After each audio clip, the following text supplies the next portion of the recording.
ဒီ quality ကိုကြိုက်တယ်မမတွေဝယ်ဖို့သိဖြစ်နေပြီဒါဒီဗီဒီယိုကြုံသွားနေနော်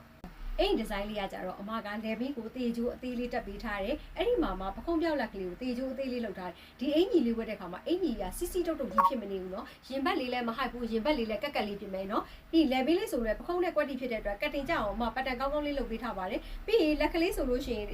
ခါပြက်ဆက်လေးဆိုလို့ရှိရင်လည်းတေချိုးလေးထည့်ပေးထားတယ်အဲ့တေချိုးမှာလည်းစီစီပိုင်ပိုင်မဟုတ်ဘူးနော်သူ့ဟာနဲ့သူလွင့်လေးကကလေးဖြစ်နေတာကဲနောက်ချုပ်လေးကိုအမပြပေးမယ်နောက်ကျောလေးဆိုရင်လည်းအမပခုံးရဲ့အပေါ်လေးကိုအနားသားလေးထည့်ပေးထားတယ်အင်ကြီးလေးကဝတ်လိုက်တဲ့အခါမှာပေါ့ပေါ့ရွရွလေးနဲ့ပြောမှဆိုရင်လက်လာလေးဖြစ်နေရတော့ဒီဇိုင်းလေးကလေးဟို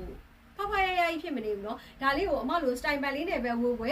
စကတ်လေးနဲ့ပဲဝတ်ဝဲကြောက်ဖျားသွားကြောက်တော့ထမိန်လေးနဲ့ဝတ်လို့ရှိရင်လည်းအဆင်ပြေပါတယ်အဲ့ဒါလေးကိုအမပြပေးမယ်ကဲဒါလေးကအုတ်ကျိုးရင်အောင်လေးเนาะအဲ့ထဲမှာတော့လင်ကိုရင်အောင်ဖြစ်နေမယ်အပြင်မှာတအားထားတယ်เนาะဒီအောင်လေးကအုတ်ကျိုးရင်အောင်လေးတစ်အောင်ပါမယ်ဒါလေးဆိုရင်ကြည်ပြရောင်မပါမဖြစ်ပေါ့เนาะကြည်ပြရောင်လေးတစ်အောင်ပါမယ်ဒါလေးဆိုရင်ဖြူခွေးတက်နေတဲ့အဖြူရောင်လေးတစ်အောင်ပါမယ်ကဲဒါလေးကတော့မိန်းကလေးဆန်နဲ့မိန်းမသားဆန်နဲ့ပန်းနုရောင်လေးတစ်အောင်ပါမယ်အမောက်ဝတ်ထားတဲ့အညိုလေးတစ်အောင်ပါမယ်အယုံမလေးမဝတ်ထားတဲ့အဝါနုလေးတစ်အောင်ပါမယ်အလုံးမစုစုပေါင်း6ရောင်ပါမယ်ကဲဒီဇိုင်းလေး stock မပြတ်ခင်0943128857ကိုလက်ကဆက်သွယ်ပါယူနိုင်ပါတယ်ကျေးဇူးတင်ပါတယ်ချစ်ပေါက်တဲ့အားလုံးဇေယျခွန်ကြပါစေရှင်